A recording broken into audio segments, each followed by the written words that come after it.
नमस्कार मेरे प्यारे मित्रों, स्वागत करता हूं एक बार पुनः मैं सुशील जादौन आप सभी के पसंदीदा YouTube channel Rahul Deshpal academy पर। प्यार दोस्तों, उम्मीद करता हूं कि सभी का स्वास्थ्य बेहतरीन होगा, सभी की तैयारी भी अच्छी चल रही होगी, सारी चीजें एकदम से सामान्य होंगी और बारिश अभी भी कल की बंद नहीं है। और कल वाली जो क्लास थी, उम्मीद करता हूं कि वास्तव में जो कल वाली क्लास ने आपको आनंद दिया है वो इतिहास पढ़ने का तरीका, इतिहास पढ़ने की कौन सी रणनीति होनी चाहिए, किस तरह से हम कह सकते हैं कि कॉन्सेप्ट के आधार पर इतिहास को पढ़ा जाता है, ये सारी की सारी चीजें आपके मस्तिष्क में थोड़ा सा उतरनी आरंभ हो गई होंगी। इसी क्रम में प्यारे दोस्तों, हम इतिहास को लास्ट तक पढ़ते हुए चढ़ेंगे और इतिहास जो बड़ा बेहतरीन सा सब्जेक्ट होता है, इस बड़े बेहतरीन से सब्जेक्ट को चलिएगा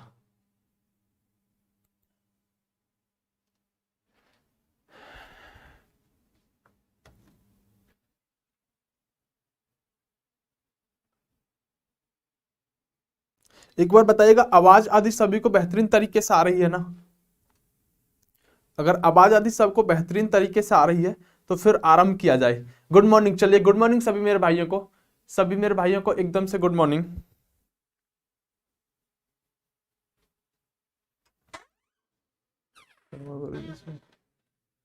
कुछ दिखा रहा है, एक मिनट, ये दिखा रहा है।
चलिए बच्चों, चलिए चलिए चलिए, कोई बात नहीं है, थोड़ी सी टेक्निकल समस्याएं थी तो उसके लिए थोड़ा सा मैंने सोचा कि आपको आगे फिर क्लास में बीच में कोई समस्या ना हो, इसलिए मैंने यहां पर थोड़ी सी टेक्निकल समस्याओं को निजात पा लिया है। तो प्यार दोस्तों, एक बार सभी कमेंट कर दीजिएगा, सभी को बेहतरीन तरीके से दिख रहा है ना? सब कुछ अच्छा चल रहा है ना? किसी को कोई समस्या तो नहीं है ना? चलिए, सब कुछ बेहतरीन चल रहा होगा, उम्मीद करता हूं।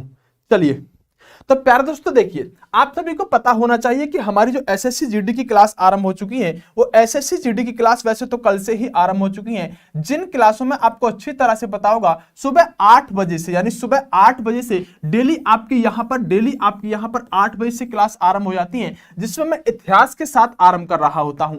इतिहास के बाद आपकी राहुल सर की मैथ की क्लास चलती है, उसके बाद हम कह सकते हैं कि यहां पर रीजनिंग की क्लास चलती है और पॉलिटी, हिंदी, इंग्लिश, यानी कि जो आपके एसएससी के सभी सब्जेक्ट होते हैं उनके लिए हम यहां पर 20 दिन 20 मैराथन का एक स्लॉट लेकर आए हैं, जिसमें आपको यह सिखाएंगे कि आखिरकार YouTube पर भी अगर फ्री पढ़ाया जा सकता है तो कितने जबरदस्त कंटेंट के साथ YouTube पर आपको चीजें फ्री में प्रोवाइड कराई जा सकती हैं। इस बात को समझाने के लिए आप सभी के सामने उपस्थित होने वाले हैं।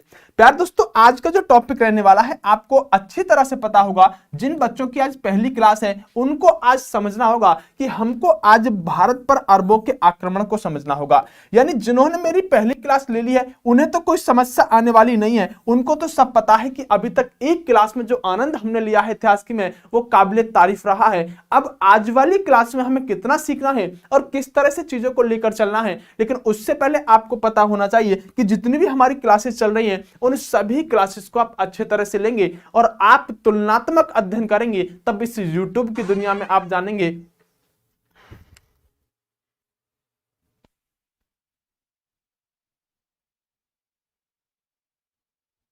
चलिए, तो प्यार दोस्तों हम कह सकते हैं कि बहुत बेहतरीन अंदाज में सारा कुछ बेहतरीन जोरदार जबरदस्त तरीके से चीजों को लेकर चलेंगे। एक बार मैं आप सभी का नाम लेता हूं, जो बड़े सुंदर सी चीजें होती हैं, नाम लेना बड़ा अच्छा लगता है। जैसे कि हम बात करें पीडीएफ, हाँ बिल्कुल पीडीएफ के लिए आज आपका कुछ ना कुछ व्यवस्था कर दूंगा। जो पीडीएफ के लिए बोल रहे हैं, जो पीडीएफ के लिए बोल रहे हैं उनका आज आपका कुछ ना कुछ व्यवस्था कर दिया जाएगा। और पीडीएफ के लिए मैं सोच रहा हूं कि हैंड रिटन नोट्स तैयार करवाए जाए, जो आपको बहुत बेहतरीन अंदाज में जबरदस्त तरीके से मिलेंगे। और अगर आप में से भी कोई बेहतरीन से नोट्स बना रहा हो तो मुझे मैसेज कर दीजिएगा, मैं नोट्स उसी के डलवा देने का काम करूंगा, उसमें कोई समस्या होने वाली नहीं है। और कुछ समस्या तो आपको होगी नहीं, आज मजा आएगा, बिल्कुल मजा आएगा, चिंता ना करो। पीडीएफ के लिए आप कमेंट मत करिएगा, कोई भी कमेंट नहीं करेगा। अब बहुत अच्छी तरह से हम अपनी क्लास को आगे बढ़ाते हैं। चलिए ओके प्यारे दोस्तों, पीडीएफ के लिए मैंने आपको बता दिया है। चलिए प्यारे दोस्तों देखिए, अभी तक मैं आपको समझाकर थोड़ी सी चीजें चलाता और बहुत अच्छी बेहतरीन तरीके से चीजों को समझाते हुए आगे बढ़ रहे थे। आपको पहली क्लास का अगर थोड़ा सा भी याद है तो अच्छी बात है, और अगर बिल्कुल भी याद नहीं है, जो नए बच्चे जुड़े हैं, तो भी कोई समस्या नहीं है। बहुत अच्छे तरह से हम चीजों को लेकर चलेंगे। फिलहाल आज प्यारे दोस्तों हमें जो पढ़ना है वो भारत पर अरबों का आक्रमण पढ़ना है। लेकिन मेरे प्यारे टाइगरों, अगर भारत पर अरब के लोगों ने आक्रमण किया तो उनकी बेसिक पृष्ठभूमि रही क्या थी? आखिरकार उन लोगों के आक्रमण करने के पीछे कारण क्या रहे थे? आखिरकार अरबों ने अगर भारत पर आक्रमण किया था तो क्या भारत पर आक्रमण करने के पीछे उनके कितने उद्देश्य थे और कौन कौन से वह उद्देश्य थे जब अरब के लोग यहां इस सुंदर से भारत पर आक्रमण करने के लिए आ रहे थे? इन सब चीजों को हम जानते हुए आगे बढ़ेंगे।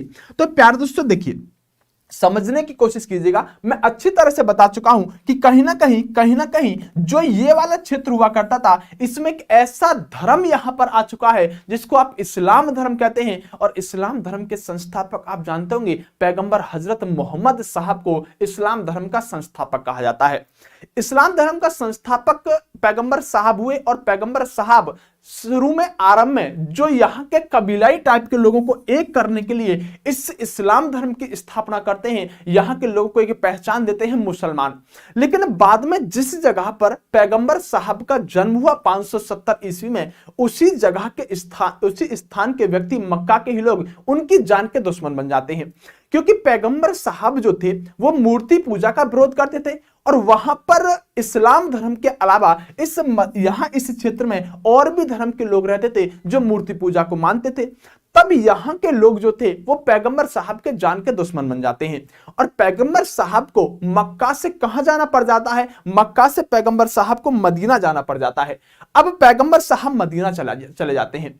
लेकिन जब पैगंबर साहब मदीना जाते हैं तो मदीना जाकर पैगंबर साहब ने मक्का के अंदर लोगों को एक करने के लिए धार्मिक मदद तो लेनी शुरू कर दी थी इस्लाम के नाम पर। मदीना जाने के बाद उन्होंने यहां पर अपने लिए पॉलिटिकल पावर भी लेनी चाहिए, राजनीतिक शक्ति भी लेनी चाहिए, और वहां जाकर पैगंबर साहब ने मदीना में जाकर सेना बनाई। सेना बनाकर उस सेना का खुद को कमांडर नियुक्त किया, और खुद को कमांडर नियुक्त करके एक सेना बनाकर उसी सेना से इन्होंने मक्का पर अटैक किया। वहां के लोगों को फिर इस्लाम धर्म जो था वो अपनाया, जब क्योंकि हम अच्छी तरह से जानते हैं जन्म इनका मक्का में हुआ था, मक्का से इनको जाना पड़ गया था। बाद में सेना बनाकर मक्का पर अटैक करते हैं और मक्का के लोगों को फिर ये इस्लाम धर्म अपनाने के लिए कहते हैं। ये बात तो सारी की सारी यहां तक हम जानते थे।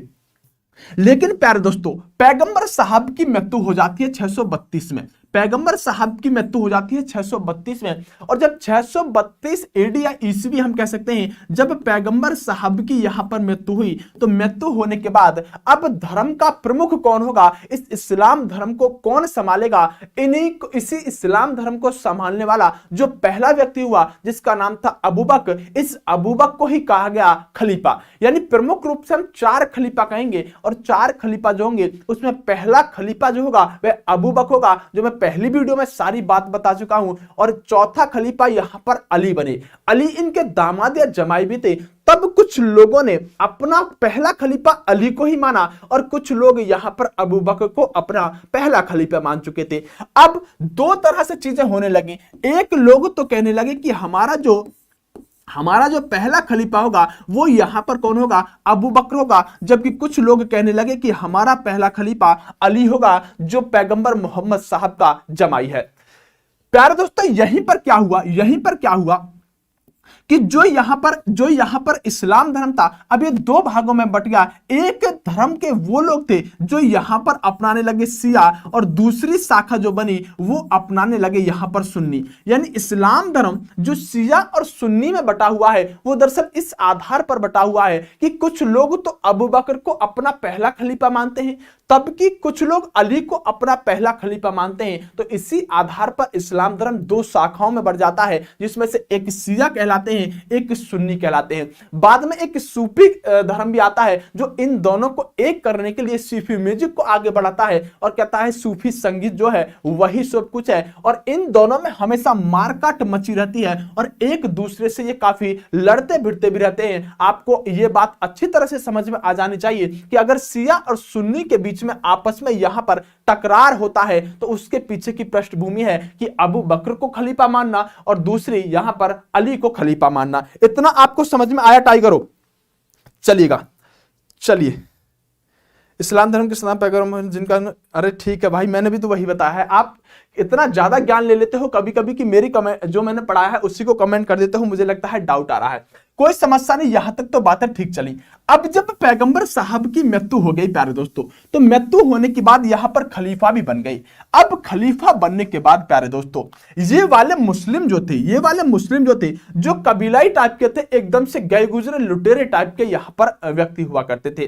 पैगंबर साहब ने इनको एक शिक्षा दी थी कि इस्लाम धर्म का प्रचार प्रसार आपको करना होगा, और ये करते भी थे। क्योंकि आप जानते हैं मक्का मदीना, अरब क्षेत्र, इराक, सीरिया आदि क्षेत्र में इन्होंने यहां पर बहुत सारा प्रचार प्रसार इस्लाम धर्म का किया। लेकिन प्यारे दोस्तों अब ये लोग जो थे ना, ये लोग अन्य जगहों पर जाने लगे इस्लाम धर्म के प्रचार प्रसार के लिए। मैं आपको बता चुका हूं कि इन लोगों की मानसिकता एकदम घटिया किस्म की मानसिकता हो चुकी थी, और जब ये एक देश से दूसरे देश से प्रचार प्रसार के लिए जाते थे तो अब यहां से बहुत सारे लोग अब भारत की तरफ भी आएंगे। और भारत की तरफ आने के पीछे उनके कारण क्या होंगे? पहला कारण होगा उनका इस्लाम धर्म का प्रचार प्रसार करना, और दूसरा कारण होगा भारत की तरफ से जो ये मुस्लिम आ रहे हैं, जो यहां पर पैगंबर साहब ने इस्लाम धर्म के लोग बनाए हैं, ये जो भारत की तरफ आ रहे हैं ये भारत में लूट भी करेंगे, और भारत में लूट करने के बाद इस्लाम धर्म का प्रचार प्रसार भी करेंगे।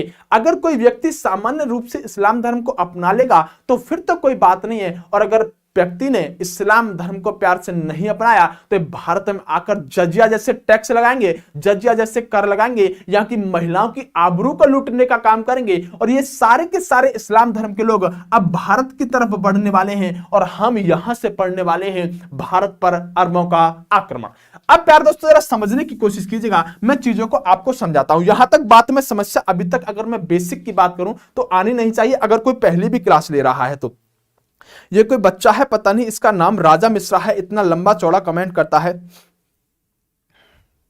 बिल्कुल, चलिए आगे बात करते हैं प्यारे दोस्तों। आज थोड़ा कमेंट हमारे स्क्रीन पर नहीं चल रहा है, इसलिए थोड़ा मोबाइल से काम चलाएंगे और आगे बढ़ेंगे। देखिए प्यारे दोस्तों, आरंभ करता हूं मैं चीजों को। आइए, ये भारत का सुंदर सा मैप है, और हमारा भारत सारे जहां से अच्छा हिंदुस्तान हमारा। प्यारे दोस्तों ये जो भारत का मैप है, इस भारत के मैप पर आपको कुछ नहीं समझना, जरा आप इधर दृष्टि दौड़ाइएगा और यहां पर समझने की कोशिश कीजिएगा। देखिए ये जो पाकिस्तान देख रहे हैं ना आप, ये पाकिस्तान अपना ही है, कोई समस्या नहीं है, ठीक है। ये पाकिस्तान जो आप देख रहे हैं, कभी किसी समय में पाकिस्तान, अफगानिस्तान, ये सारे क्षेत्र जो हुआ करते थे ना, ये भारत के ही क्षेत्र हुआ करते थे। वो तो कुछ हमारे भारत के ऐसे नायक हुए हैं जिन्होंने इस बंटवारे को अंजाम दे दिया, वो एक अलग बात है, लेकिन पहले भारत का ही क्षेत्र हुआ करता था पूरा का पूरा। यहां पर जो भारत का क्षेत्र हुआ करता था प्यारे दोस्तों, उम्मीद करता हूं ये कलर आदि सब कुछ आपको बेहतरीन दिख रहा होगा। यहां पर प्यारे दोस्तों एक क्षेत्र हुआ करता था, सिंध क्षेत्र। कौन सा क्षेत्र? सिंध क्षेत्र। इस सिंध क्षेत्र में अगर हम बात करें, अभी हम विश्व में बात कर रहे थे पूरी दुनिया में, अब हम पढ़ने वाले हैं भारत पर अरबों का आक्रमण, तो थोड़ा सा भारत के बारे में बात करेंगे। प्यारे दोस्तों, इस सिंध क्षेत्र पर एक व्यक्ति शासन करता था जिस व्यक्ति का नाम था दाहिर। अभी आप समझिएगा सारी बातों को, फिर बातों को हम बहुत अच्छे से पीडीएफ पर जब चलेंगे तो बहुत सारे हम डाटा के साथ काम कर रहे होंगे। यहां पर एक व्यक्ति शासन करता था जिसका नाम आपको अच्छी तरह से पता होगा, दाहिर।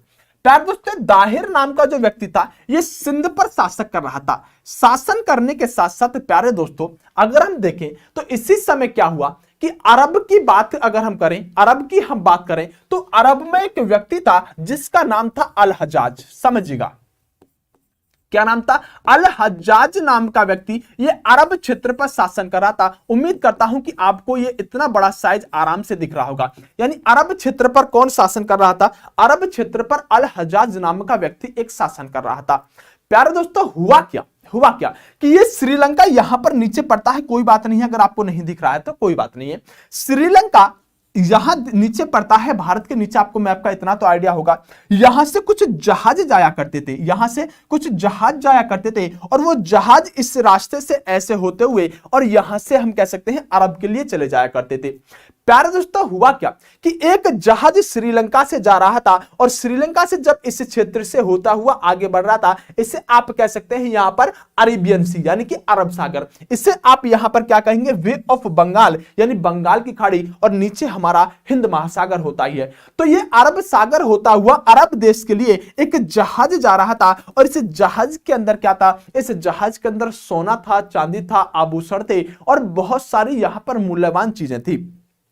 जब ये जहाज प्यारे दोस्तों अरब के लिए जा रहा था तो हुआ क्या कि यहां पर आपने मूवी हॉलीवुड की आदि देखी हो तो वहां पर आप पाएंगे कि समुद्री लुटेरे होते हैं। क्या होते हैं? समुद्री लुटेरे होते हैं और समुद्री लुटेरे बड़े खतरनाक होते हैं। आपने हॉलीवुड की मूवियों में उन्हें देखा होगा। इस जहाज को क्या किया कि जो ये सिंध क्षेत्र हुआ करता था, इस सिंध क्षेत्र में इस जहाज को कुछ लुटेरों ने लूट लिया। समझिएगा बात को, जानता हूं कि थोड़ा बहुत आप सभी को पता होगा लेकिन फिर भी मैं आपको बहुत अच्छे से चीजों को लेकर चलूंगा। इस जहाज को जब यहां सिंध क्षेत्र में कुछ लुटेरों ने लूट लिया तो यह जहाज था किसका? यह जहाज था अल हज्जाज नाम के व्यक्ति का। यह अल हज्जाज कौन था? यह अल हज्जाज इस समय हम कह सकते हैं जो अरब क्षेत्र है वहां पर शासन करने का काम कर रहा था। वही अरब क्षेत्र जहां के मुस्लिमों को अभी हम पढ़ते हुए आए हैं कि वहां के मुस्लिम ताकतवर हो चुके हैं और ताकतवर होने के साथ साथ अल हज्जाज पर हम थोड़ी सी दृष्टि दौड़ाने वाले हैं। यह जहाज था अल हज्जाज का और जब इस जहाज को यहां पर अरब सिंध क्षेत्र में लूट लिया गया और सिंध क्षेत्र में लूटने के बाद अल हज्जाज ने देखा कि जहाज किस क्षेत्र में लूटा था। तो अल हज्जाज को बताया गया कि जो जहाज था ना वो यहां पर राजा दाहिर के सिंध क्षेत्र में लूटने का काम किया गया था। अल हज्जाज ने यहां पर दाहिर को मैसेज भिजवाया। अल हज्जाज ने दाहिर को मैसेज भिजवाया। मैसेज व्हाट्सएप वाला नहीं था, मैसेज दूसरा वाला था। तो अल हज्जाज ने मैसेज भिजवाया कि दाहिर आपके क्षेत्र में मेरे जहाज को लूटा गया है और वो जहाज संभवतः आपके सैनिकों के द्वारा लूटा गया है और उम्मीद करता हूं कि जो भी जहाज में से सोना चांदी आभूषण आदि लूटे गए हैं वो सारे के सारे यथावत रूप से या तो मुझे वापस कर दिए जाएं वरना अंजाम भुगतने के लिए तैयार रहे। अब आप जानते हैं कि भारतीय व्यक्ति और भारतीय भी उसके बाद भी सिंध प्रांत का व्यक्ति, थोड़ा सा साउथ आदि का भी आप व्यक्ति देखेंगे तो ऐसे व्यक्तियों के पास चैलेंज स्वीकार करने का एक अलग ही अंदाज होता है। वैसे तो प्यारे दोस्तों कहा यह जाता है कि ये जो जहाज लूटा गया था लुटेरों के द्वारा लूटा गया था। दूसरा ये भी कहा जाता है इतिहास के अंदर, क्योंकि प्यारे दोस्तों देखिए इतिहास में कुछ चीजें ऐसी होती हैं जो इतिहास लिखा गया है वो विदेशियों के द्वारा लिखा गया है। इस इतिहास के अंतर्गत आप बहुत सारी चीजें ऐसी पाएंगे जो आज तक के समय में प्रूफ ही नहीं हो पाई कि यहां पर सच्चाई क्या थी। क्योंकि आप इस बात को समझने की कोशिश कीजिएगा, मैं यहां पर बात कर रहा हूं 711-12 ईस्वी की। आप अगर बात करेंगे यहां पर जब हमारा देश आजादी की तरफ बढ़ रहा होगा तो आज तक इस बात का भी पता नहीं लग सका इतिहास के अंदर कि सुभाष चंद्र बोस की मृत्यु हुई थी या हत्या। तो ऐसी छोटी छोटी बातों की तो कहां से पता चल पाएगा इतिहास में। लेकिन क्या प्रश्न बनेगा, एक एक प्रश्न पर आपकी दृष्टि दौड़ाऊंगा। फिलहाल कॉन्सेप्ट पर बातें को समझ के चलिएगा कि माना यह जाता है कि यह जहाज ना तो लुटा था ना ही कोई बात हुई थी। अल हज्जाज का मन ही था भारत की तरफ आक्रमण करना, क्योंकि पहले अरब और भारत के संबंध बहुत अच्छे हुआ करते थे और जब यहां से व्यापार किया करते थे तो निश्चित रूप से भारत के बारे में भी लोग जानते थे और भारत के क्षेत्र के बारे में, भारत के उत्पादन, रेशमी कपड़े के आदि के बारे में, व्यापार के बारे में ये लोग जानते थे। तो कहीं ना कहीं जो धनवान देश होता है उस पर आक्रमण का भी मन होता है। तो दो चीजें हैं यहां पर। कुछ लोगों का मानना है कि यह जहाज दाहिर के ही सैनिकों ने लूटा था क्योंकि दाहिर के सैनिक अपने आप को सिंघम समझने लगे थे। कुछ लोगों का मानना है कि यह जहाज लुटेरों ने लूटा था और कुछ लोग यह भी मानते हैं कि जहाज तो लुटा ही नहीं था, अल हजाज का मन ही था भारत पर आक्रमण करना। तो आप इसको किसी भी तरह से तीन टीचर पढ़ाएंगे तो तीन ही तरह से पढ़ा रहे होंगे। मैं एक टीचर अकेला तीनों तरह से बता देता हूं, जो वो तीन टीचर आपको तीन तरह से बताएंगे। तो हुआ इतना कि इस जहाज को मुद्दा मानते हुए, क्या इस जहाज को मुद्दा मानते हुए बात इन दोनों में बढ़ जाती है ज्यादा, यानी अल हजाज और दाहिर के बीच में यहां पर दुश्मनी हो जाती है। और मामला सिर्फ क्या था कि अल हजाज का कहना यह था कि जो जहाज लूटा गया है उस जहाज के आभूषण और सारा सामान वापस कर दिया जाए, और दाहिर का कहना यह था कि मैंने कोई जहाज लूटा ही नहीं है। अब प्यारे दोस्तों, आप एक और बात समझिएगा कि मैं आपको अभी थोड़ी देर पहले एक खलीफा शब्द के बारे में बताता हुआ आया हूं। मैं आपको खलीफा शब्द के बारे में बताता आया हूं। ये खलीफा शब्द जो था ना, ये खलीफाई अब किसके पास जा चुकी थी तो आप कहेंगे जो बगदाद पड़ता था ना, अब खलीफाई को संभालने का काम कर रहा था बगदाद देश के व्यक्ति। अब इस बगदाद देश के व्यक्ति से जब यहां पर, क्योंकि आप जानेंगे कि इस्लाम धर्म के अंदर अगर हम बात करें, जब पहला विश्व युद्ध का उसके बाद ये खलीफाई खत्म कर देने का काम कर दिया गया था।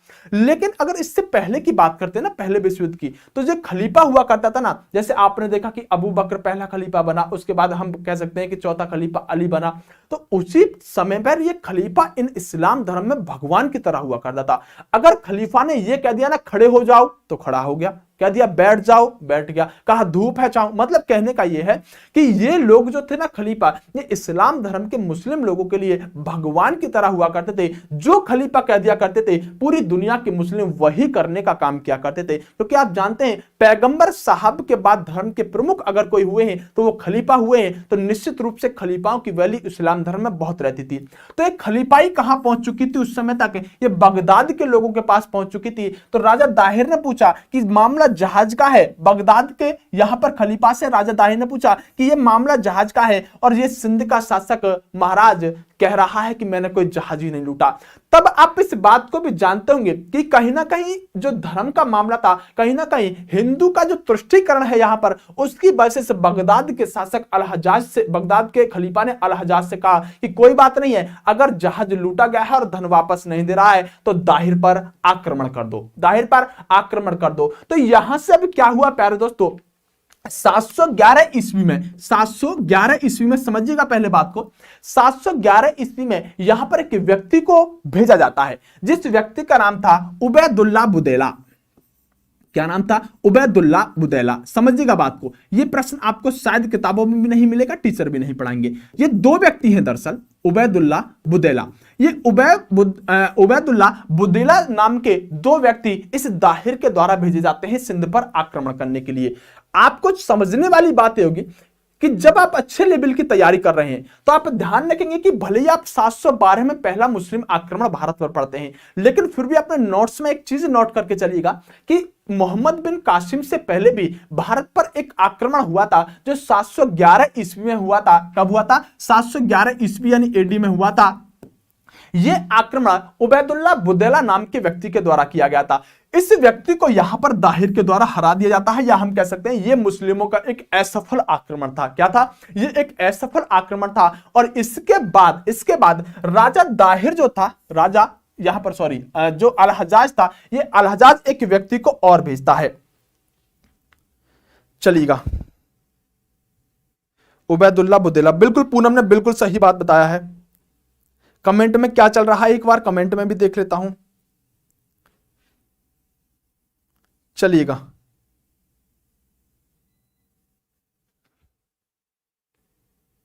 गुरुजी देख लो कमेंट क्या चल रहा है। अरे देख तो लिया, बताओ कमेंट में क्या करना है। चलिएगा, ये बातों में जो आनंद लेने में लगे हुए हैं ना, मुझे लग रहा है यही कुछ कमेंट में चल रहा है। इनके जीवन में बालक जो दुख उत्पन्न होने वाला है ना, हाँ बिल्कुल सही बात है सौरभ यादव। तो आप कहां से लाई जब किताबों में नहीं है? मैं दरअसल इस अलहजाज के पास गया था जन्नत में, और अलहजाज के पास जाकर पूछा था मैंने इससे कि तूने पहला आक्रमणकारी कौन भेजा था? तब इसने बताया था कि महाराज मैंने पहला 711 में उबैदुल्ला भेज दिया था, और उसके बाद मैंने फिर यहां पर अगला जो भेजा था वो मोहम्मद कासिम मिला था। तो सौरभ मेरे भाई मैं इससे पूछ कर आया था अलहजाज से कि पहला कौन गया था, ठीक है, इसलिए किताबों में नहीं था। हाँ, सारी चीजें किताब में थोड़ी मिलती हैं भाई, सारी चीजें किताब में थोड़ी मिलती हैं, कुछ चीजें ऐसी भी होती हैं जो कहीं और से भी लेनी पड़ती हैं। अगर किताब पढ़ के ही ज्ञानी होते तो आपके पास भी तो किताबें हैं। चलिएगा सर, पीडीएफ के लिए मैं बता चुका हूं, आप इसके लिए बिल्कुल भी परेशान ना हो, अगर नहीं होंगे तो अच्छी बात होगी। चलिएगा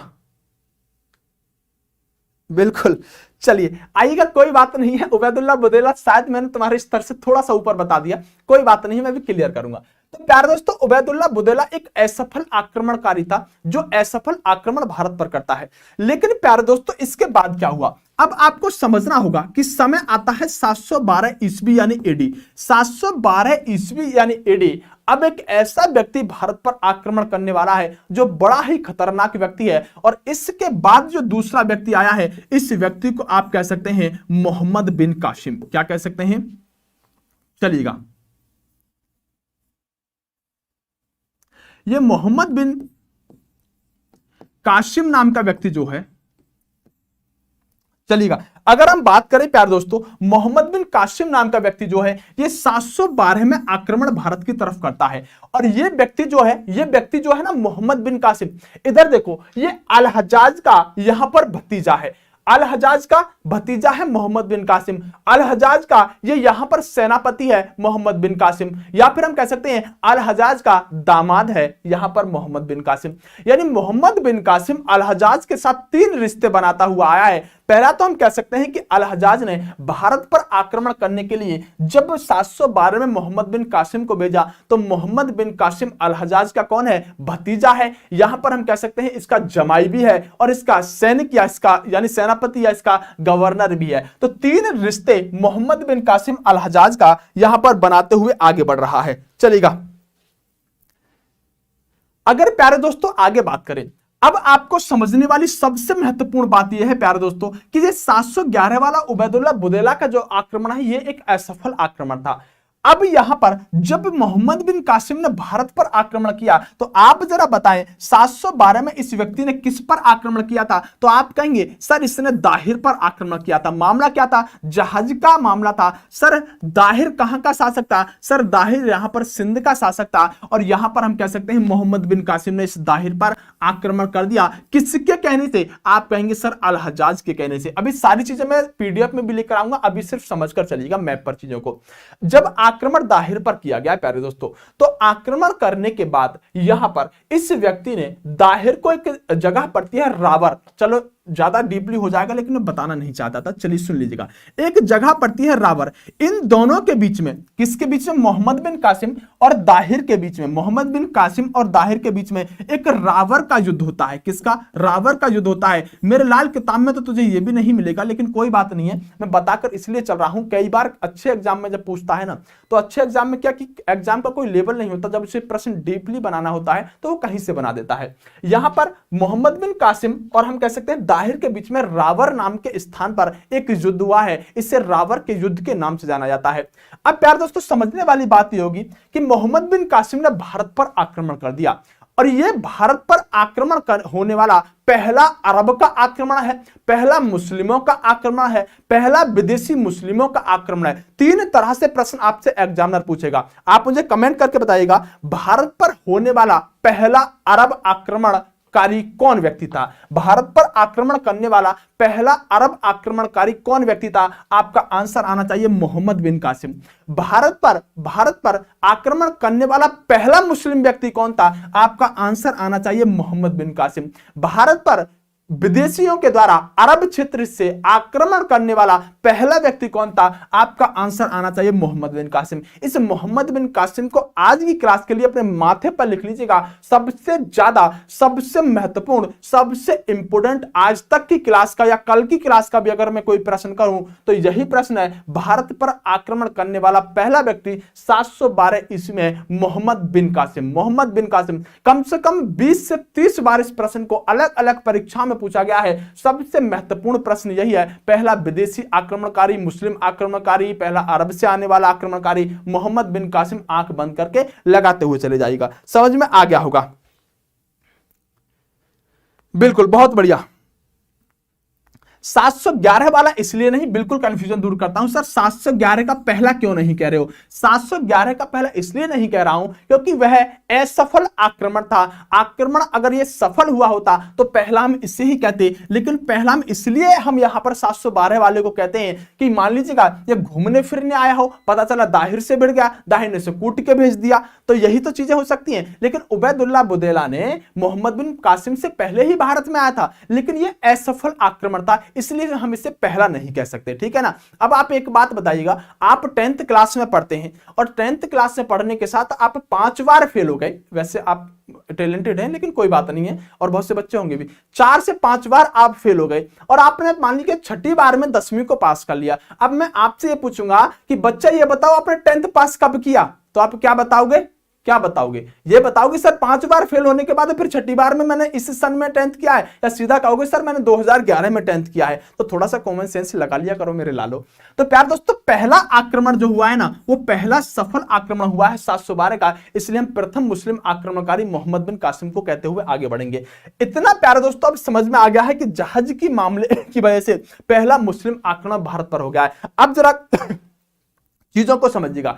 आप मुझे एक बात बताइएगा कि अगर मैं यहां पर राजा दाहिर की बात करूं, प्यारे दोस्तों सिंध क्षेत्र जो है ना, मैं इसे रफ कर रहा हूं, मैं दोबारा सारी चीजों को जब नोट कराऊंगा ना, जब लेकर आऊंगा, अभी थोड़ा समझिएगा और चीजों को, अभी मैं इसको दोबारा लेकर आऊंगा, आपको कुछ भी लिखने की आवश्यकता नहीं है, सारा कुछ हम पीडीएफ पर लिखेंगे। नोट करने के लिए जब मैं बोलूंगा जब आप नोट कीजिएगा। देखिए ये सिंध क्षेत्र जो है ना प्यारे दोस्तों, अगर हम बात करें सिंध क्षेत्र जो है, यहां पर इसे दाहिर ने सॉरी हम कह सकते हैं मोहम्मद बिन कासिम ने दाहिर के कहने से यहां पर आक्रमण कर दिया। प्यारे दोस्तों मैं बता देना चाहता हूं कि यहां पर दाहिर जो था ना, ये कोई कमजोर शासक नहीं था, ये दाहिर एक अच्छा शासक था। दाहिर का बेटा अलग शासन करता था, दाहिर की पत्नी जो थी लाडो और रानो बाई, वो अलग शासन करने का काम करती थी। उसके अलावा दाहिर का जमाई अलग अलग पॉइंटों पर शासन करता था, अलग अलग यानी कि इनके राज्य थे, अलग अलग स्थानों पर शासन करते थे। आप मुझे एक बात बताइएगा कि भारत कब ज्यादा शक्तिशाली होगा? जब भारत एक मुट्ठी में होगा, एक शासक होगा, एक जगह एकत्रित होकर रहेगा, तब भारत ज्यादा शक्तिशाली होगा, या भारत तब ज्यादा शक्तिशाली होगा जब ये टुकड़ों में बटा हुआ होगा? तो आप उम्मीद करता हूं कि आप बिल्कुल सही आंसर बता पाएंगे कि सर भारत तब ज्यादा शक्तिशाली हो सकता है जब भारत एक मुट्ठी में हो, एक जगह पर एकत्रित हो और ऐसे अलग अलग इनके राज्य बटे हुए ना हो। और प्यारे दोस्तों यही हुआ कि जब राजा दाहिर पर, मान लीजिएगा हमने कहा कि यहां पर सिंध क्षेत्र पर जो दाहिर शासन कर रहा था, मान लीजिएगा दाहिर इस राज्य पर शासन कर रहा था, यहां पर इनका बेटा शासन कर रहा था, यहां पर इनका बेटा शासन कर रहा था।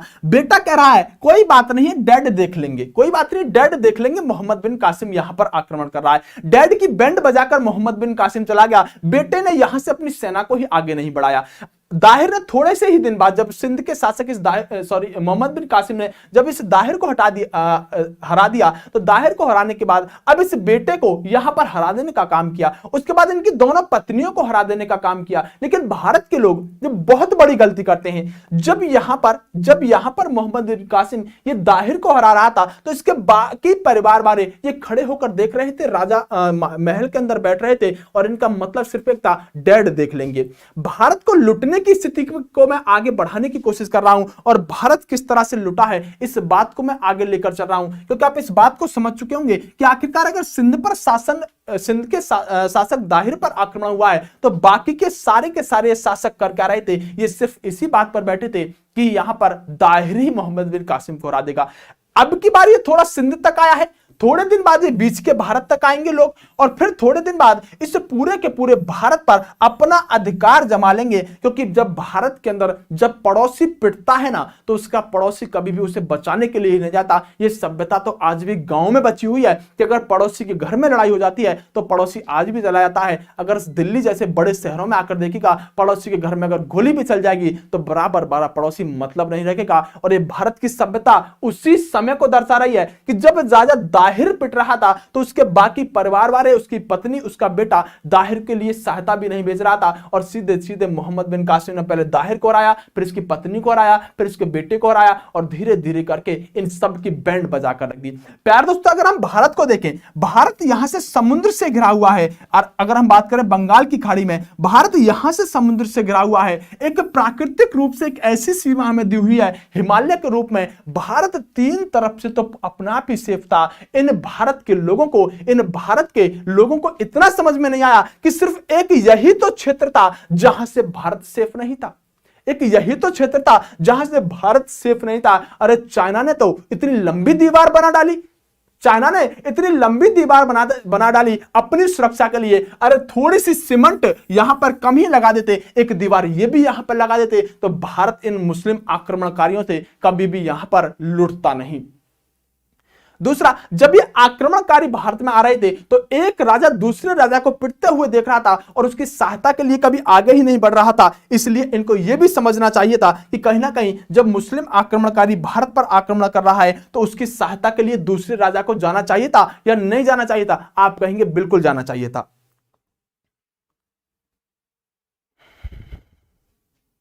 चलिएगा आगे बात करते हैं प्यार दोस्तों। आज थोड़ा सा कमेंट के साथ मुझे इसलिए प्रॉब्लम हो रही है क्योंकि मेरे पास यहां पर कोई भी कमेंट का ऐसा इंस्ट्रूमेंट यहां पर उपलब्ध नहीं है जिससे मैं आपके कमेंट पढ़ सकूं। लेकिन कोई बात नहीं है, कमेंट पढ़ने की आवश्यकता ही नहीं है। आज जो हमें पढ़ना है, यहां पर पढ़ना है भारत पर अरबों का आक्रमण। अब लिखना शुरू करेंगे और सभी ध्यान से लिखेंगे, समझेंगे चीजों को। चलिएगा, चलिए मौज कर दी, चलिए हाँ बिल्कुल मौज कर दी। चलिए, एक पूछ रहा है बेटे का नाम क्या था। मेरे लाल ये भी बताऊं दाहिर कितने नंबर का जूता पहनता था, वो भी बता दूंगा तुझे। बेटे का नाम क्या था, पहले ये बता, ये बेटे का नाम किस एग्जाम में पूछा है, वो एग्जाम का फोटो खींच के मुझे भेज देना, ठीक है। फिर मैं तुझे दाहिर के जूते का नंबर भी बताऊंगा कि सर बेटे का क्या नाम था। एक बच्चे ने मुझसे एक बार पूछा था सर दाहिर की पत्नी का क्या नाम है, आज तक नहीं पूछा गया, लेकिन कोई बात नहीं है, कोई समस्या नहीं है, वो सारी चीजें मैं लेकर आऊंगा। चलिए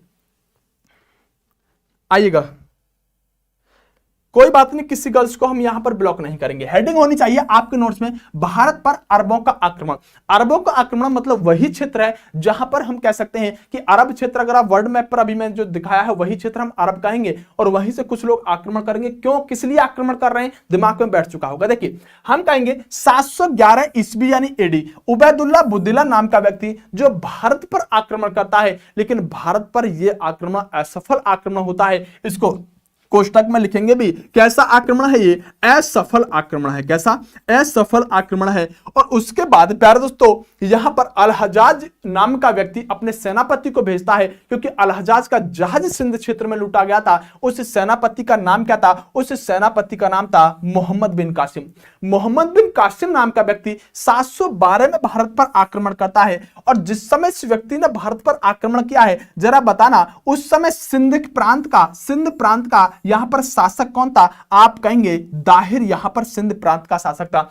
अब पूछेगा प्रश्न, अगर घुमाकर पूछ लिया जाए, पहला अरब आक्रमण किस क्षेत्र में हुआ, पहला अरब आक्रमण किस क्षेत्र में हुआ, तो क्या आप इस बात को आंसर लगाने के लिए चूकोगे कि सर सिंध प्रांत में पहला आक्रमण हुआ। अगर प्रश्न पूछा जाए कि उस समय, जिस समय पहला अरब आक्रमण भारत में हुआ या पहला अरब आक्रमण सिंध प्रांत में हुआ, उस समय सिंध का शासक कौन था, तो क्या आंसर लगाने से आप चूकोगे कि दाहिर उस समय यहां का शासक था। नहीं चूकोगे ना। आपसे अगर पूछ लिया जाए कि जो मोहम्मद बिन कासिम है, ये मोहम्मद बिन कासिम किस लिए भारत पर आक्रमण किया, तो आप कहेंगे कि अल-हज्जाज नाम के व्यक्ति का जहाज लूटा गया था। उस जहाज की वजह से अल-हज्जाज नाम के व्यक्ति ने अपने भतीजे, अपने दामाद, अपने सेनापति जिसका नाम मोहम्मद बिन कासिम था, इसको भारत की तरफ भेजा और यह भारत पर होने वाला पहला आक्रमण था। इसके बाद देखो, एक कह रहा है सर बगदाद टिग्रिस नदी के किनारे बसा हुआ है। मेरे लाल मैं क्या करूं फिर, इसमें पढ़ ले यार। अब बगदाद मैंने लिखा है, उसने ये भी बता दिया। एक यही प्रश्न इसको याद होगा टिग्रिस वाला, तो इसने यही लिख दिया, बोले टिग्रिस नदी के किनारे। यहां पर ध्यान दो। उसके बाद प्यार दोस्तों आप समझिएगा, देखिए मैंने कहा कि इसके दाहिर जो था ना, इसकी जो पत्नी थी, इसके बेटे जो थे, वो अलग अलग बिंदुओं पर यहां पर क्या कर रहे थे, शासन कर रहे थे। राजा दाहिर की पत्नी का नाम था रानाबाई। दरअसल इस व्यक्ति की दो पत्नी हुई है, एक था लाढ़ो, क्या? लाड़ो। वो वाली लाड़ो नहीं तुम्हारी वाली, ये दूसरी लाड़ो थी दाहिर वाली। एक पत्नी का नाम था लाड़ो और दूसरी पत्नी का नाम था यहां पर रानाबाई। रानाबाई और लाड़ो नाम की ये दोनों दाहिर की पत्नियां हुई है और ये अलग अलग क्षेत्र पर यहां पर शासन कर रही थी। ये बात आपको ध्यान रखनी होगी। 712 में प्यारे दोस्तों इसने क्या किया, मोहम्मद बिन कासिम ने 712 में मोहम्मद बिन कासिम ने यहां पर एक स्थान पर आक्रमण किया जिसका नाम था मुल्तान। जरा बताना मुल्तान का सुल्तान किसे कहा जाता है? ये मुल्तान आज के समय में पाकिस्तान में है। ये मुल्तान आज के समय में पाकिस्तान में है। जरा बताना मुल्तान का सुल्तान किसे कहा जाता है? चलिए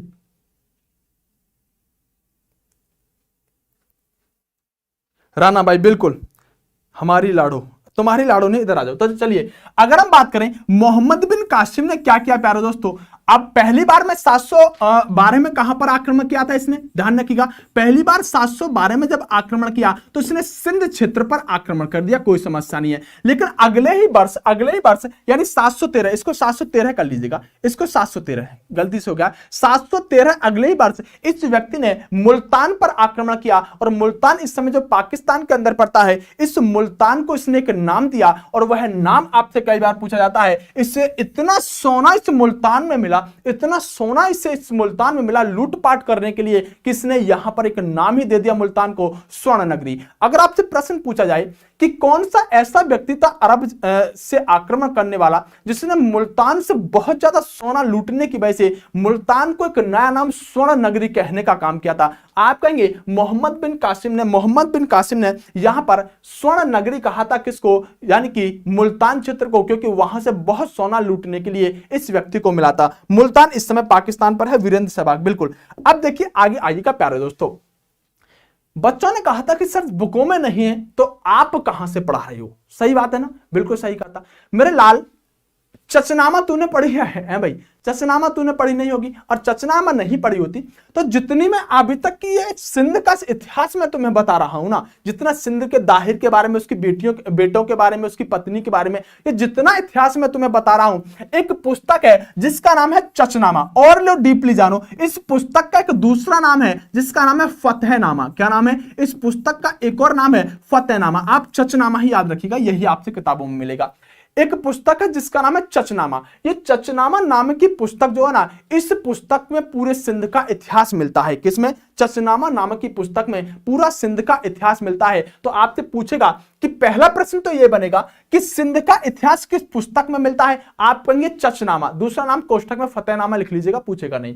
चचनामा नाम की पुस्तक में सिंध का इतिहास मिलता है, जहां सिंध पर दाहिर शासन करने का काम कर रहा था। दूसरा प्रश्न पूछ सकता है इसको लिखा किसने? एक व्यक्ति थे अली अहमद, इसको अली अहमद ने लिखा। लेकिन आप ध्यान रखिएगा कि अली अहमद ने जो इस चचनामा को लिखा है ना, वो अरबी भाषा में लिखा है और बाद में इसको उत्बी नाम के व्यक्ति ने, किसने? उत्बी एक इतिहासकार हुए हैं, उत्बी नाम के व्यक्ति ने इसको अन्य भाषाओं में ट्रांसलेट यानी अनुवादित कराने का काम किया था। अगर आपसे डायरेक्ट प्रश्न पूछा जाए कि चचनामा किस क्षेत्र के इतिहास के बारे में बताती है, तो आप क्या कहोगे? सर सिंध क्षेत्र के इतिहास के बारे में चचनामा नाम की पुस्तक बताती है। अगर पूछा जाए चचनामा किसके द्वारा लिखी गई, आप कह सकते हैं सर अली अहमद के द्वारा। अली अहमद के द्वारा चचनामा नाम की पुस्तक को लिखा गया। किसके द्वारा? अली अहमद के द्वारा। आपसे पूछा जाए कि अली अहमद ने चचनामा किस भाषा में लिखी थी, तब आप कहेंगे कि सर अली अहमद ने चचनामा अरबी भाषा में लिखी थी। बिल्कुल सही बात है ना, अली अहमद ने चचनामा किस भाषा में लिखी थी? यहां कह सकते हैं अरबी भाषा में। फिर आए उत्बी। उत्बी में बताऊंगा अभी किसके समय के इतिहासकार थे। इन्होंने इस किताब को अन्य भाषाओं में अनुवादित करने का काम किया। यहां तक मामला क्लियर है ना मेरे प्यारे टाइगरों? यहां तक मामला एकदम क्लियर है ना? फटाफट बताओ। अगर मजा आ रहा है तो एक बार वीडियो को देखिए लाइक कर लीजिएगा, एक बार शेयर कर दीजिएगा हर ग्रुप में, और चैनल को सब्सक्राइब कर लीजिएगा। क्योंकि मैं आपसे आदत ही नहीं है, क्योंकि मैं आपको सिर्फ कंटेंट क्वालिटी पर काम करने के लिए आता हूं, और आपको अभी तक मैंने एक बार भी नहीं कहा है कि चैनल को सब्सक्राइब करें, लाइक करें, शेयर करें, क्योंकि ये छाती पीट पीट कर मुझे कहना भी नहीं आता। क्योंकि 10 मिनट पढ़ाओ, 15 मिनट चैनल के बारे में ही सब्सक्राइब करने के लिए कहते रहो। मैं आपसे एक बार बोलूंगा और आप इतने ज्यादा यहां पर मेरी बात को मानने वाले होंगे, गुरु की बात को मानने वाले होंगे, कि अगर मैंने कहा कि बच्चों वीडियो को लाइक कर दें, शेयर कर दें और चैनल को सब्सक्राइब कर दें, तो आप निश्चित रूप से इस बात को एक ही बार में कर देंगे। और अगर मैं 10 बार भी कहूंगा तो भी आप नहीं करना होगा तो नहीं करेंगे। अब देखिए जैसे कि आप, मैंने कहा एकदम इतने सारे लाइक आपने बरसा दी जिसका कोई जवाब नहीं था। तो यही तो होता है ना एक अच्छे शिक्षक और एक अच्छे यहां पर छात्र का कर्तव्य है। एक द्रोणाचार्य जैसे गुरु और एक अर्जुन जैसे यहां पर फतेह करता, अर्जुन जैसे एक व्यक्ति का, यहां पर अर्जुन जैसे एक छात्र का कर्तव्य है। तो आपने देखिए एकदम से कितने लाइक बढ़ा दिए। फटाफट से ये काम आप स्वयं ही कर दिया करो। जिन्होंने चैनल सब्सक्राइब नहीं किया फटाफट से सब्सक्राइब कर लो। ये क्लास आपको जब 20 दिन तक पढ़ते रहोगे ना, तो 20 दिन बाद ये पाओगे कि हमको बदलाव कितना है हमारे अंदर। इतिहास को जानने की इच्छा जग चुकी है। इतिहास को आप कुछ मत कीजिएगा, आपसे जब कोई बात करने लगे ना, आप उसको इतिहास इसी वे में समझाने की कोशिश कीजिएगा। आप देखिएगा हो सकता है कि कितने तो यहां से ऐसे होंगे जो आने वाले समय में टीचर बनेंगे और इसी कॉन्सेप्ट के आधार पर इतिहास आगे पढ़ा रहे होंगे। क्योंकि आप कोशिश कीजिएगा कि अगर कोई इतिहास के बारे में अगर आपसे यहां पर मोहम्मद बिन कासिम के बारे में पूछने लगे ना, तो आप उतना ही बेहतरीन समझा सकते हैं उस व्यक्ति को जितना बेहतरीन मैंने समझाया था। और जब आप दूसरे को समझा सकते हैं तो पेपर की तो मां की साकरना का। आ जाओ तो प्यार दोस्तों देखिएगा, आगे बात करते हैं। प्यार दोस्तों, मोहम्मद बिन कासिम ने क्या किया? जब भारत में यह व्यक्ति आया तो मोहम्मद बिन कासिम ने भारत में आने के बाद भारत से लूटपाट करनी शुरू की। जैसे कि मैंने कहा कि मुल्तान से इससे बहुत सोना मिला था और बहुत सारा सोना यह व्यक्ति लूट कर ले गया था। अब जब बहुत सारा सोना इस व्यक्ति को प्यारे दोस्तों मिला, तो सोना मिलने के बाद इस व्यक्ति ने यहां के लोगों को इससे लूटपाट करके यहां के लोगों से कहा कि अब आप सभी इस्लाम धर्म अपनाओ। क्योंकि आपको पता है कि मैं बता चुका हूं कि पैगंबर साहब पहले इनको समझाकर जा चुके थे। पैगंबर साहब का एक यहां पर हम कह सकते हैं कि एक संदेश था कि इस्लाम धर्म का आप जितना प्रचार प्रसार कर सकते हो उतना प्रचार प्रसार करना, इसे बढ़ाना धर्म को। तब इन लोगों ने क्या किया कि भारत में आने के बाद लोगों से कहा, भारतीय लोगों से, कि आप इस्लाम धर्म को अपनाओ। अब कुछ लोग तो ऐसे थे जब इन पर जुल्म हुए तो इन्होंने इस्लाम धर्म आसानी से आजमा लिया। कुछ कट्टर टाइप के व्यक्ति थे, उन्होंने कहा हम इस्लाम धर्म को नहीं अपनाएंगे। तब इन लोगों ने भारत में इनको आर्थिक रूप से प्रताड़ित करने की कोशिश की और मोहम्मद बिन कासिम ने क्या किया कि भारत में पहली बार आकर एक कर लगाया, एक टैक्स लगाया जिसको आप जजिया कर कहते हो। ये भारत में लगने वाला जजिया, यानी भारत में जजिया कर लगाने वाला पहला व्यक्ति है जिसका नाम है मोहम्मद बिन कासिम। मोस्ट इंपोर्टेंट प्रश्न है, आज से पहले इस जजिया कर को भारत में कोई नहीं जानता था। ये जजिया कर मुगल काल तक चलता रहेगा, कभी से कोई हटाएगा कोई लगाएगा, लेकिन सबसे पहले भारत में जजिया कर किसने लगाया है? तो जजिया कर भारत में सबसे पहले लगाने वाला व्यक्ति कौन है? तो वह मोहम्मद बिन कासिम है। कारण क्या है कि या तो आप इस्लाम धर्म को अपना लो, और अगर आप इस्लाम धर्म को नहीं अपनाओगे, तो निश्चित रूप से आपको आर्थिक रूप से प्रताड़ित किया जाएगा। एक टैक्स लिया जाएगा और एक टैक्स जो होगा वह टैक्स रहने वाला होगा जजिया कर। आपसे मैं एक प्रश्न पूछता हूं, जजिया कर किससे वसूला जाता था? ऑप्शन देता हूं, 2 ही ऑप्शन देता हूं। जजिया कर किससे वसूला जाता था? पहला ऑप्शन होगा हिंदुओं से, दूसरा ऑप्शन होगा मुस्लिमों से, 3 देता हूं, तीसरा होगा गैर मुस्लिमों से। फटाफट बताओ जजिया कर किससे लिया जाता था? हिंदुओं से, मुस्लिमों से, और तीसरा होगा गैर मुस्लिमों से। फटाफट इसका आंसर बता दो। चलिए सबसे मोस्ट इंपोर्टेंट प्रश्न होगा, ध्यान रखिएगा, सबसे दूसरा वाला मोस्ट इंपोर्टेंट होगा। ये पहला तो बता ही दिया है, पहला आक्रमणकारी। ये बताओ जजिया कर लिया किससे जाता था? देखता हूं सबसे पहले आंसर किसका आता है। सबसे पहले आया है यहां पर आंसर, बहुत सारों का आ चुका है। अर्जुन नहीं करण, अच्छा ओ मेरे लाल, love you sir ji, love you Sumit मेरे भाई। मुस्लिम, चलिए प्रियांशी का आंसर आया साहू का मुस्लिमों से, पंडितों से, वाह मेरे रघुवीर, जीवन में दुख उत्पन्न होने वाले हैं लाल, गैर मुस्लिमों से। ध्यान रखिएगा ये जो जजिया कर लिया जाता था ना, ये ऑप्शन भी इसी तरह से दिए हैं इसने एग्जाम में जैसे मैंने दिए हैं। आंसर जो रहने वाला होगा इसमें आप हिंदू नहीं लगा सकते, इसमें आप आंसर लगाइएगा ये जजिया कर एक ऐसा कर था, ऐसा टैक्स था जो गैर मुस्लिमों से लिया जाता था। ऑप्शन भी ऐसे डाल कर देता है हिंदुओं से, मुस्लिमों से, गैर मुस्लिमों से। तो आप ध्यान रखेंगे गैर मुस्लिम का मतलब है कि जो लोग यहां पर मुस्लिम नहीं थे। अब देखो किस लिए आया था, ये प्रचार प्रसार करना था, इससे इस्लाम धर्म अपनाना था। तो जो लोग मुस्लिम हैं उन्हें तो मुस्लिम बनाना नहीं था, इसको मुस्लिम किससे बनाना था? जो गैर मुस्लिम थे। ऐसे लोग, गैर का मतलब होता है जो मुस्लिम नहीं है, जो गैर मुस्लिम थे उनको इससे क्या बनाना था? मुस्लिम बनाना था। इसलिए इसने गैर मुस्लिमों से, इसे मतलब नहीं था हिंदू है, ब्राह्मण है या फिर कोई और जाति का है, इसे मतलब था कि अगर ये मुस्लिम नहीं है तो इसे जजिया कर लो, और इसे जबरदस्ती यहां पर इस्लाम धर्म यहां पर अपनाने के लिए फोर्स करता था। इसलिए हम कहेंगे गैर मुस्लिमों से जजिया कर लिया जाता था। ये बहुत अच्छा प्रश्न है जो प्रीवियस ईयर में कई बार पूछा गया है। जजिया कर किसके द्वारा लगाया गया? पहली बार भारत में जजिया कर यहां पर लगाया गया किसके द्वारा? मोहम्मद बिन कासिम से। लेकिन इसने एक काम अच्छा किया था, ये कहता था कि जो जजिया कर होगा ना, जो विधवा महिला होंगी ना, उनसे मैं जजिया कर नहीं लूंगा। अब इसके पीछे थोड़ा सा इसकी इंसानियत रही होगी। विधवाओं से मैं जजिया कर नहीं लूंगा। जो यहां पर अपंग टाइप के व्यक्ति होते हैं ना, जो अपाहिज होते हैं, अपंग टाइप के व्यक्तियों से मैं जजिया कर नहीं लूंगा। तो और ब्राह्मणों से भी जजिया कर नहीं लूंगा। तो ऐसे कुछ लोगों से इसने जजिया कर नहीं वसूला था, इनको यहां पर छोड़ दिया था। ये भी आप थोड़ा सा ध्यान रखने की कोशिश करेंगे। अब प्यारे दोस्तों, हुआ क्या, जब मोहम्मद बिन कासिम ने भारत पर आक्रमण किया, तो आक्रमण करने के बाद इसने लूटपाट बहुत जबरदस्त की, और लूटपाट करने के बाद इसने तबाही भारत के अंदर मचा कर रख दी। उसी समय जो राजा दाहिर था ना, इस राजा दाहिर की दरअसल 3 पुत्रियां हुआ करती थी। इन तीनों पुत्रियों ने सोचा कि क्यों ना हम इस अरब के आक्रमणकारी से बदला लें। बदला लेने के लिए यहां पर इन 3 बेटियों ने, नाम याद रखिएगा, इन तीनों बेटियों का नाम है सूर्या देवी। इसको कई लोग यहां पर बड़े बड़े यूट्यूबर निर्मला देवी बताते हैं, इसका नाम है प्रमला देवी। और तीसरी बेटी का नाम, जिसका नाम है यहां पर जोधा देवी। ये दरअसल 3 पुत्रियां थी, सूर्य देवी और प्रमला देवी।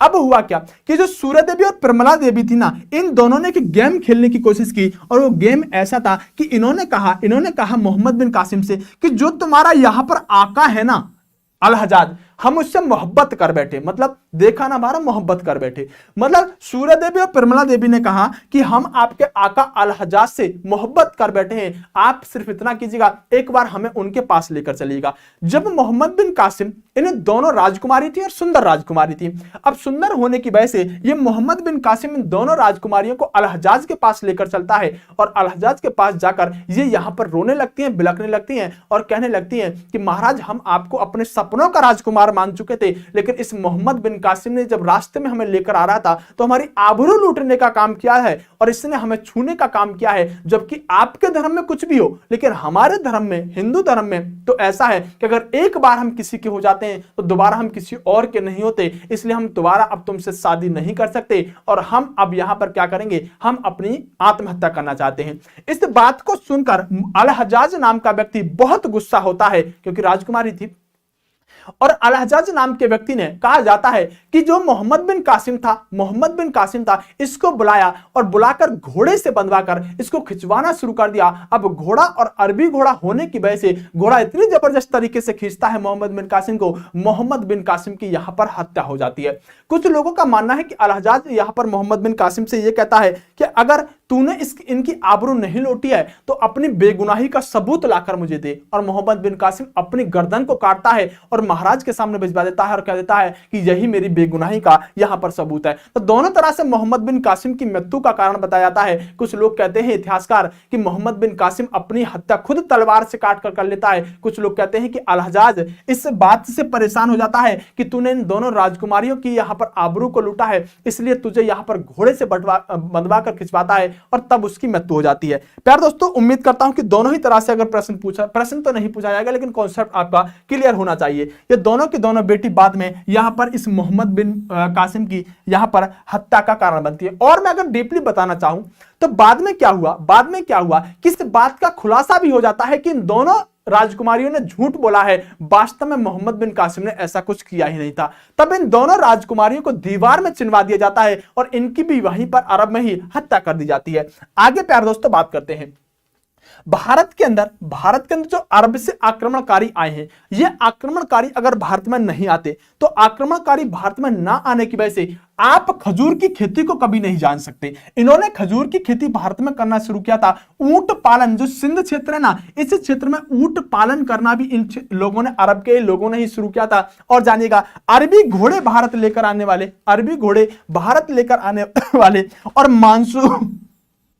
मानसून शब्द का प्रयोग करने वाले जो यहां पर लोग हुए हैं, यह भी अरबी लोग ही हुए हैं। यह वह डाटा है जो बेहतरीन सा आपसे कई बार एग्जाम में पूछा जाता रहा है। उम्मीद करता हूं कि आज की क्लास कैसी लगी, इस बात को तो आप कमेंट में बताएंगे ही। एक बार मुझे भी बता दीजिएगा क्लास कैसी लगी। गैर मुसलमानों से बिल्कुल आप पिछले प्रश्न का आंसर दे रहे हैं, चलेगा। बिल्कुल, मोहम्मद बिन कासिम का खेल खलास, बिल्कुल। चलिए प्यार दोस्तों, आज की क्लास को ज्यादा लंबी नहीं लेंगे, क्योंकि इस क्लास के जस्ट बाद जो क्लास आने वाली है ना, वो बहुत बेहतरीन क्लास आने वाली है। क्योंकि आपको पता है 9 बजे से, जो आपकी 9 बजे से राहुल सर की क्लास चल रही है, इसमें आज भी जो आपका कल एक क्लास हो चुकी है सीआई वाली, वो जस्ट मेरे 2 मिनट के बाद फिर से सीआई आपके लिए लेकर आ रहे हैं। तो इसलिए कहीं मत जाइएगा, जस्ट 2 मिनट के बाद आपकी मैथ की क्लास राहुल सर की शुरू होने वाली है, जिसमें आपको बहुत मजा आने वाला है। तो अपनी क्लास को समाप्त कर रहा हूं, लेकिन अभी तुम्हारी मंजिल समाप्त नहीं हुई है, अभी तुम्हें और समय देना है, क्योंकि बैक टू बैक बहुत सारी क्लास आने वाली है। मेरे जस्ट बाद राहुल सर की क्लास आने वाली है। तो चलिए एक बार आप वीडियो को फटाफट लाइक कर दीजिएगा, इतने कम लाइक लेकर बैठे हो, जाने से पहले एक बार लाइक कीजिएगा, जाना तो है ही नहीं, और चैनल को सब्सक्राइब करके वीडियो को हर ग्रुप में शेयर कर दीजिएगा। कल मिलेंगे एक बेहतरीन क्लास के साथ। चलिए बेस्ट ऑफ लक प्यारे दोस्तों।